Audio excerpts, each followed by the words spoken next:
एक बार की बात है, एक गांव में किशन अपने परिवार के साथ रहता था। किशन के परिवार में उसकी पत्नी उर्मिला और 2 बेटियां थीं। किशन के पास थोड़ी सी जमीन थी जिस पर वह टमाटर की खेती करता था और उसे बाजार में जाकर बेच देता था, जिससे वह अपना और अपनी दोनों बेटियों के पढ़ाई का खर्चा निकाल रहा था।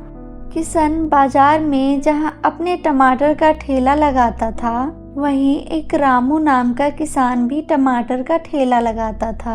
किशन बहुत मेहनती था। वह थोड़ी सी जमीन से ही ज़्यादा टमाटर बेच लेता था। इस बात से रामू बहुत जलता था, क्योंकि किशन के टमाटर काफ़ी बड़े बड़े और लाल लाल होते थे, जिससे लोग किशन से ही टमाटर खरीदते थे।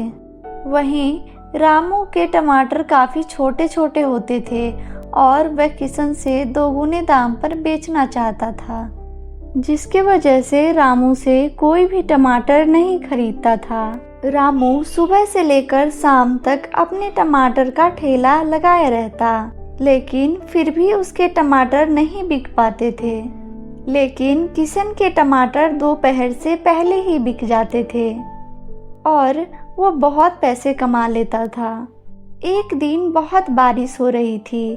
किशन अपने घर में ही था।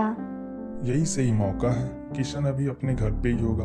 मैं अपने खेत का सारा पानी इसके खेत में बहा दूंगा, जिससे इसका सारा टमाटर खराब हो जाएगा और किशन को पता भी नहीं चलेगा कि ये सब मैंने किया है।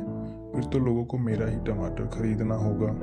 और वह खेत में चला गया और अपने खेत का पानी किशन के खेत में बहा दिया।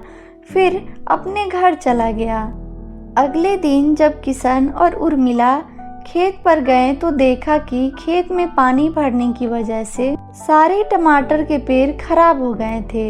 ये देखकर उर्मिला और किशन काफी उदास हो गए। ये क्या हो गया?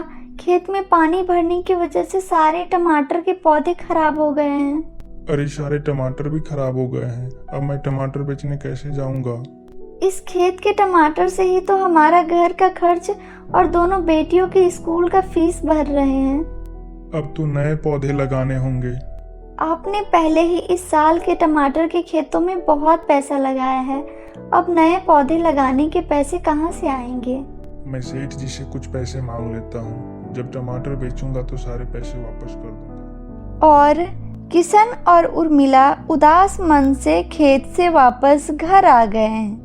अगले दिन वह सेठ जी से कुछ पैसे कर्ज ले लेता है और फिर से अपने खेत में टमाटर के बीज बो देता है और उसे समय समय पर खाद और पानी देते रहता है।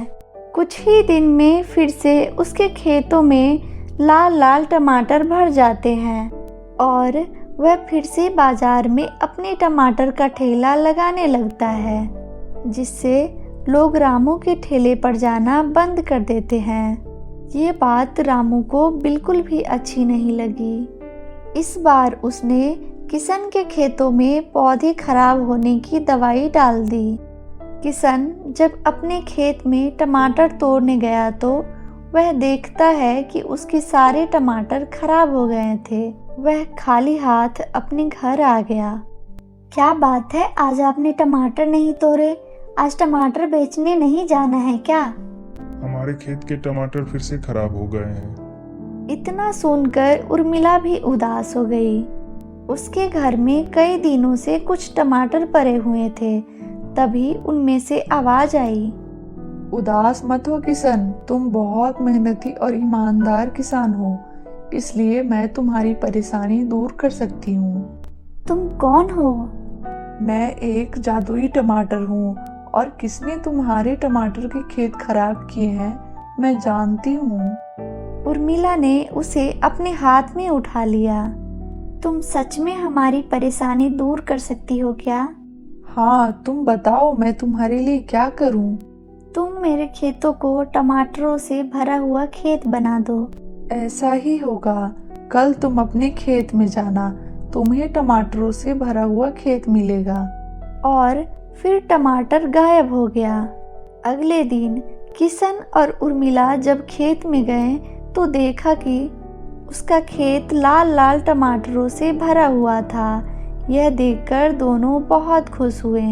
वहीं रामू जब अपने खेत में गया तो देखा कि उसके सारे टमाटर के पौधे किसी जानवर ने खराब कर दिए थे और किशन का खेत टमाटरों से भरा हुआ था।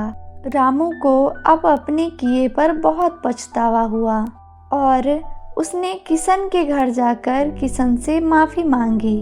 अब रामू फिर कभी किशन के टमाटरों को कोई नुकसान नहीं पहुंचाया और बाजार में भी उचित दामों में अपने टमाटर बेचने लगा।